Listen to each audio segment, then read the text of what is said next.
அமித்தாயின் குமாரனாகிய யோனாவுக்கு கர்த்தருடைய வார்த்தை உண்டாகி, அவர், நீ எழுந்து மகா நகரமாகிய நினிவேக்குப் போய், அதற்கு விரோதமாக பிரசங்கி. அவர்களுடைய அக்கிரமம் என் சமூகத்தில் வந்து எட்டினது என்றார். அப்பொழுது யோனா கர்த்தருடைய சமூகத்தினின்று விலகி, தர்ஷீசுக்கு ஓடிப்போகும்படி எழுந்து, யோப்பாவுக்குப் போய், தர்ஷீசுக்கு போகிற ஒரு கப்பலைக் கண்டு, கூலி கொடுத்து, தான் கர்த்தருடைய சமூகத்தினின்று விலகும்படி, அவர்களோடே தர்ஷீசுக்கு போக கப்பல் ஏறினான். கர்த்தர் சமுத்திரத்தின் மேல் பெருங்காற்றை வரவிட்டார். அதனால் கடலிலே கப்பல் உடையுமென்று நினைக்கத்தக்க பெரிய கொந்தளிப்பு உண்டாயிற்று.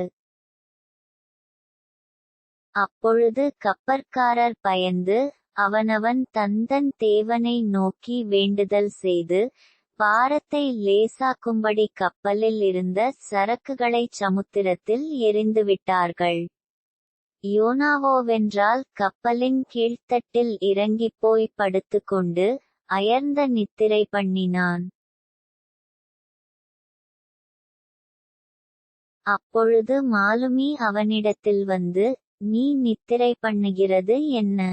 எழுந்திருந்து உன் தேவனை வேண்டிக்கொள்.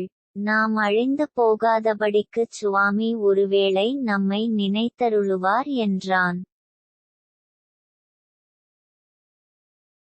அவர்கள் யார் நிமித்தம் இந்த ஆபத்து நமக்கு நேரிட்டதென்று நாம் அறியும்படிக்குச் சீட்டு போடுவோம் வாருங்கள் என்று ஒருவரோடொருவர் சொல்லிக்கொண்டு சீட்டு போட்டார்கள். யோனாவின் பேருக்குச் சீட்டு விழுந்தது. அப்பொழுது அவர்கள் அவனை நோக்கி, யார் நிமித்தம் இந்த ஆபத்து நமக்கு நேரிட்டதென்று நீ எங்களுக்குச் சொல்ல வேண்டும். உன் தொழில் என்ன? நீ எங்கேயிருந்து வருகிறாய்? உன் தேசம் எது? நீ என்ன ஜாதியான் என்று கேட்டார்கள். அதற்கு அவன், நான் எபிரெயன். சமுத்திரத்தையும் பூமியையும் உண்டாக்கின பரலோகத்தின் தேவனாகிய கர்த்தர் இடத்தில் பயபக்தியுள்ளவன் என்றான்.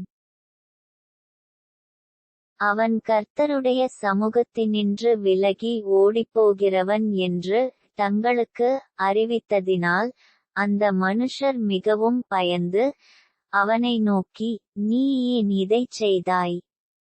என்றார்கள்.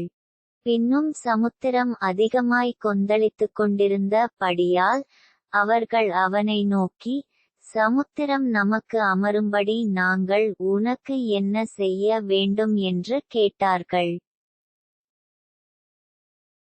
அதற்கு அவன், நீங்கள் என்னை எடுத்து சமுத்திரத்தில் போட்டு விடுங்கள். அப்பொழுது சமுத்திரம் உங்களுக்கு அமர்ந்திருக்கும்.